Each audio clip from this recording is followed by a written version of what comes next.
here to peacefully express our views and express our opposition to fascism, to deportations without the rule of law, and to secret police around the United States grabbing people off the street. On June 14th, 2025, millions of protesters attended No King's Day protests. These protests were curated by Carlos Alvarez Anraños, who founded the group and led one of the marches in Los Angeles.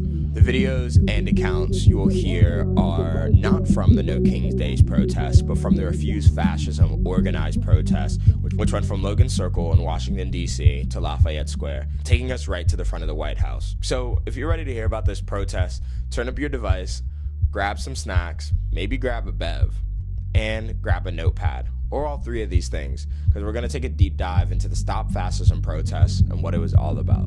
For a generation hurt by the past, a government that never listens, so we'll have to act fast. So put a blindfold on. June 14th, 2025 was a very humid and hot spring day in DC. The sun took no prisoners. I was definitely one of them. I was sweating bullets. On this day, the Donald Trump administration would hold a parade for the Army celebrating its 250th year of its inception.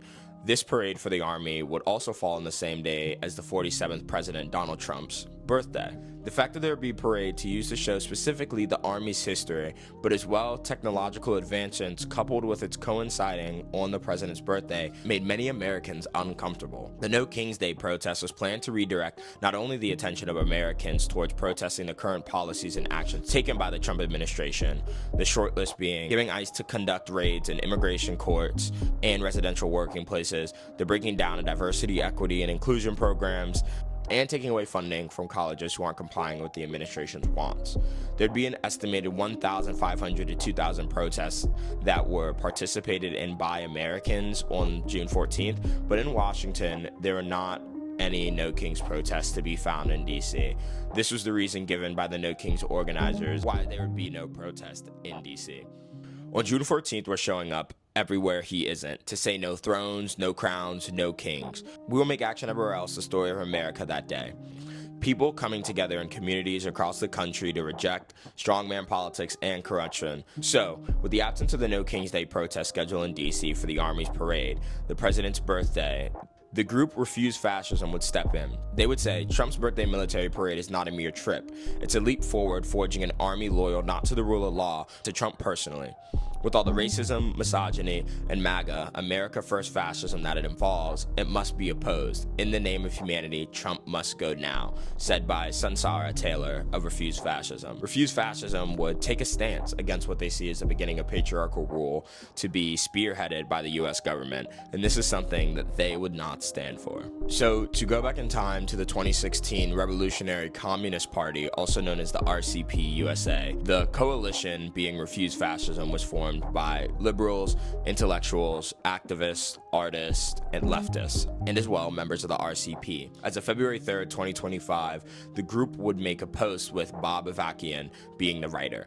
The letter was made for them on the behalf of the constituents, iterating the points that Trump/MAGA fascism would result in a consolidation of power and elicit great horrors for the American people. Here's a quote from their post on revcom.us. Once in power, fascism's defined features the essential elimination of the rule of law and democratic and civil rights, mass deportation and terror against immigrants, even broader and more restrictive abortion bans, science-denying lunatics appointed to lead health and environmental agencies. This is only the beginning of what the Republican fascists hope to accomplish. They're serious about carrying out their threats and pose a danger to all humanity and the planet. The group's goal is to be a driving force against what they can see as the overreaching of the Trump administration within the first months of its second term. Avakian would go on to say, "This is not a time for demoralization and despair. It is a time for courage and conviction. Together, we can defeat this fascism." Moving forward to the present now, 2025, if you're watching this currently. If not, then the past. President Donald Trump announced that there would be a military parade that would be held to celebrate the Army's 250th anniversary. This announcement came during the same time as ICE would be conducting raids on immigration immigration court hearings,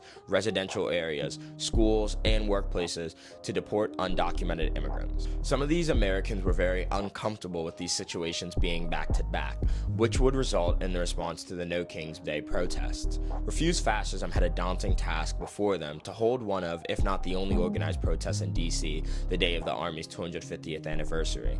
The goal of Refuse Fascism was to be a part of this, leading a protest to detest and make apparent to the American people that for them, the country cannot continue through his leadership. I am a public servant. I'm also a veteran. I'm Hispanic. My parents are Mexican. I'm the LGBT. There's a lot of things that I'm fighting for. I have sons that are African Americans, so I'm here to fight. The protest took place and hundreds of people marched from Logan Circle to Lafayette Park. I'm here. I feel like you got to do something. I try to do anything. Got to stand out. Holding signs and chanting.